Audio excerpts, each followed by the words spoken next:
असलामुअलैकुम जी, की हाल चाल सारिਆਂ ਦਾ। उम्मीद करदी हाँ सब खैरियत नाल होवोगे।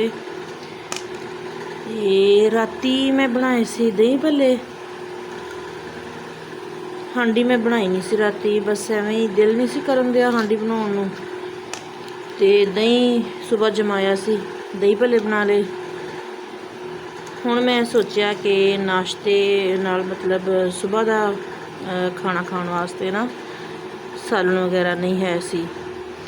पहले मैं सोचा कि अंडे आलू बना लेनी है, क्योंकि अक्सर अगर रात नूं सालन ख़त्म हो जाए तो फिर सुबह नूं आलू अंडे बना लईदे आपां। ते फिर मेरा दिल किया कि नहीं, आलू अंडे नहीं बनाने।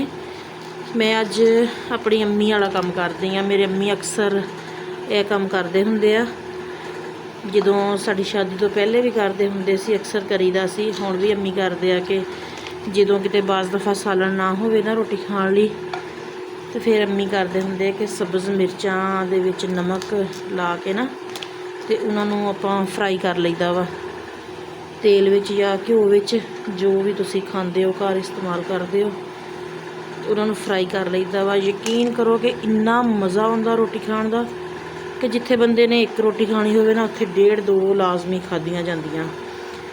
ते नाल आपां बना लांगे दही दी चटनी, रायता जिन्हों आपां कहीदा, नाल वो बना लेना वा। ते नाल आपां सब्ज़ मिर्चां विच नमक पा के ते इन्हां नूं तड़का लाउने आ। ठीक हो गया। और बाकी तुहाडे सारिਆਂ ਦੇ ਅੱਗੇ गुजारिश है कि मेरे चैनल नूं ज़्यादा तो ज़्यादा सपोर्ट करो, वीडियो नूं लाइक करो और चैनल नूं सबसक्राइब लाजमी करो, अच्छे अच्छे कमेंट करया करो, क्योंकि तुहाडी सारिਆਂ दी सपोर्ट दे नाल ही ते मतलब वीडियो बनाउण नूं फिर दिल करदा। जदों किसी वीडियो ते अच्छे कोई कमेंट आउंदे आ, कोई अच्छे व्यूज़ आउंदे आ, फिर हौसला अफजाई हुंदी आ, फिर दिल करदा कि बंदा मज़ीद इस तो भी अच्छा काम करे और मतलब वीडियो अच्छी बनावे।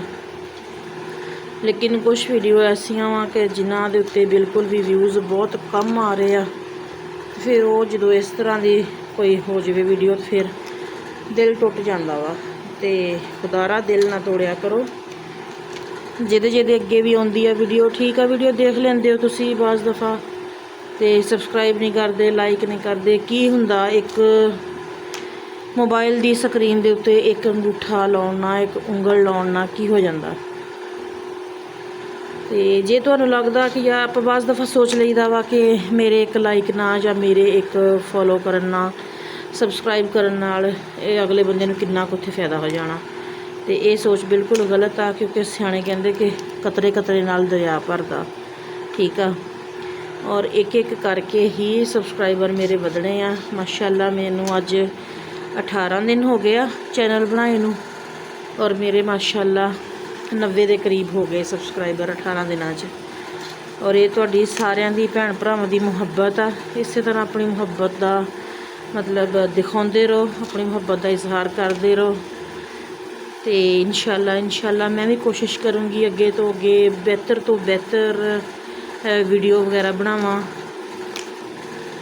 और मेहनत करा, तो फिर मेहनत का फल तो अल्लाह ताला दिंदा ही है लाजमी। इंशाअल्लाह मैनू भी देगा।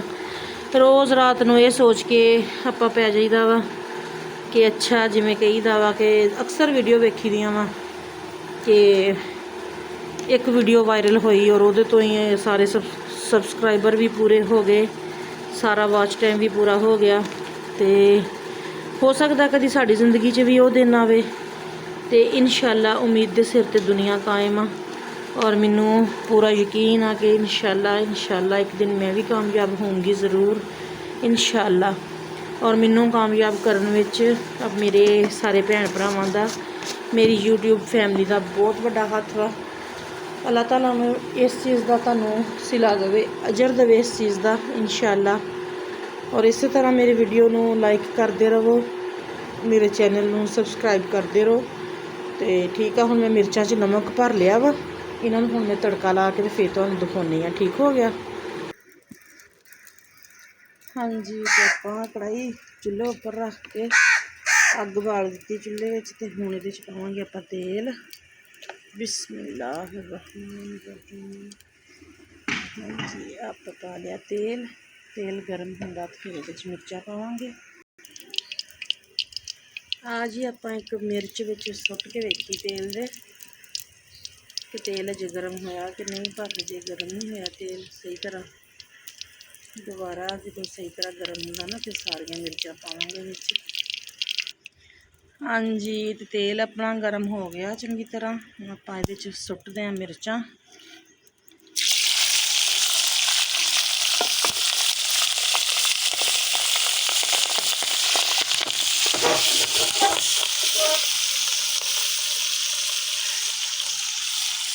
ये मिर्चा ना वैसे तड़कदियाँ भी बहुत होंदियां, वेख्या ना मैं कितनी जल्दी उठ के चूल्हे तो परा हो गई। इस तरह कितने जोड़े अपने रिश्तेदार आपू सताते आ, उन्होंने कितने इस तरह तेल च पा के तड़काया हो, आए है मज़ा ना आ जाए। हर किसी की जिंदगी वैसे इवें का कोई ना कोई होंदा वा रिश्तेदार, जोड़ा तुहानूं सताउंदा, बिला वजह जलील करता, तंग करता, उन्हें कितने मौका मिले इस तरह तेल च सुट के तड़काउण दा, तो कि तुसीं तड़काओगे या फिर माफ़ कर दोगे। वैसे तो कहते हैं कि माफ़ करके अपने हर चीज़ का जरा वा डोरी अल्लाह ताला को सुट देनी चाहिए इंसान को, वही बेहतर होंगे। तो मैं भी अक्सर इवें करती हाँ, बस मैं गल कर दी है कि इस तरह रिश्तेदार तड़काना चाहिए तेल च सुट के, लेकिन नहीं, माफ़ कर देना चाहिए इंसान को। माफ़ करके अपनी हर चीज़ का जोड़ा डोरी अल्लाह ताला को सुट देवे ना, फिर अल्लाह ताला बहुत सोहना इंसाफ करता है।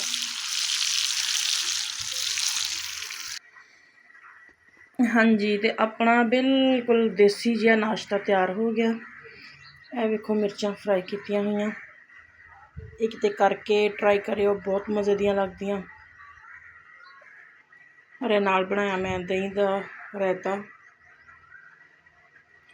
उम्मीद करती हाँ तुहानूं सारिआं नूं मेरी वीडियो पसंद आई होएगी। पसंद आई तो मेरी वीडियो नूं लाइक करो और शेयर करो और चैनल नूं सबसक्राइब लाजमी करो। तो एक गल होर, नाले अगर मेरी कोई गल किसी मेरे भैन भरा नूं बुरी लगी होवे तो उस वास्ते सॉरी। मेरा मतलब बिल्कुल भी किसी की दिल आज़ारी करना नहीं। तो इस दे नाल ही अपनी भैन नूं दिओ इजाज़त, अगली वीडियो विच मिलांगे इंशाअल्लाह। दुआवां विच याद रखियो, हसदे वसदे रहो अपने प्यारिਆਂ दे नाल। बहुत सारियां खुशियां अल्लाह ताला देखना नसीब करे और अपनी भैन नूं दुआवां च याद रखियो। अल्लाह हाफिज़।